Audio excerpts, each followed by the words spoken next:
She was the first African woman to achieve an executive position at a presidential level. The 1995 Beijing conference came at a time when she had just been appointed Uganda's vice president. She took on the mantle of taking Africa's position to Beijing. Africa went to Beijing knowing exactly what we wanted. We knew that information is power, and that information comes from education. We just needed that political push, the political commitment to begin speaking out.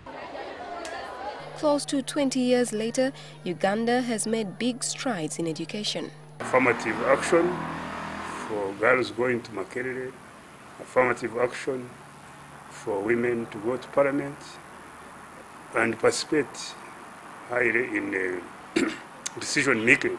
We have universal primary education and USE.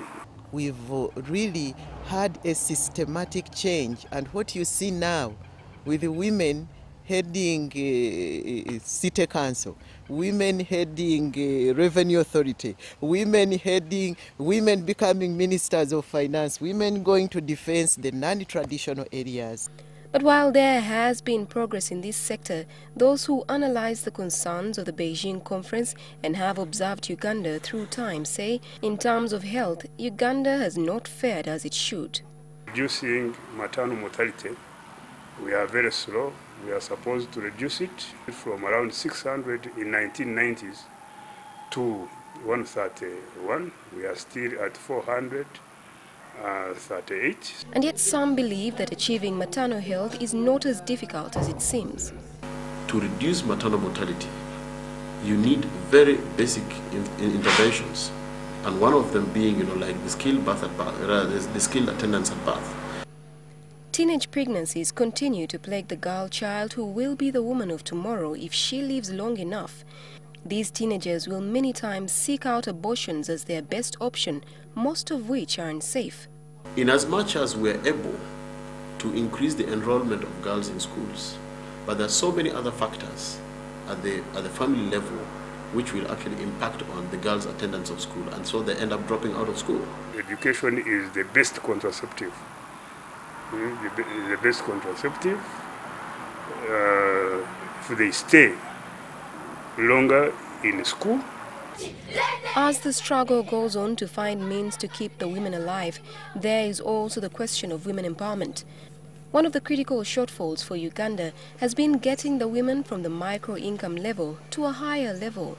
You cannot have a huge problem and then you nibble at it and you expect to get results faster. You can know your rights. You can be educated without having enough women who together as a team can work financially to get that critical mass to move things. You won't get anywhere. Health, education, a woman's economic empowerment, all of these cannot be celebrated when there still is the very critical aspect of gender-based violence. I think in 2010, the country passed the Act on Domestic Violence, and also, the Act on Prevention of Female Genital Mutilation, and then there was the Act on Trafficking in Persons, and particularly related, to sexual issues. But of course, there are some pending issues like, the Sexual Offences Bill that has remained, and then, the Domestic Relations Bill. The worst violence is psychological violence. And that is based on a foundation of the cultural attributes of our patrilineal family. And if we don't tackle that, we shall continue to really get displaced in our performance, in our lanes, as the president puts it.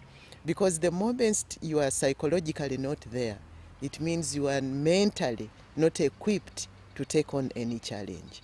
Uganda has had quite a history. There are pointers that perhaps that history has shaped where the country is at the moment concerning the points raised in the 1995 Beijing conference. The turmoil passed through in the 80s, the 70s. Without political support, without mentorship of the head of state, it would have been impossible for us to be where we are. They hope that as the world celebrates the 20th anniversary of the Beijing conference next year, they will remember where the struggle started from and focus on working harder to make more significant changes. We need to have very, very strong advocacy across the board at all levels. That you see, we have a lot of issues on paper, and these do not actually get translated into action. We have issues where we say, we are like making a budget gender sensitive. But how sensitive is this gender budget? The infrastructure is there.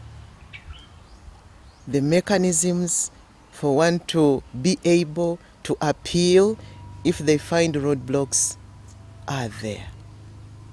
So for me, I can say now that for my granddaughters, the sky is the limit. Josephine Karunji, NTV.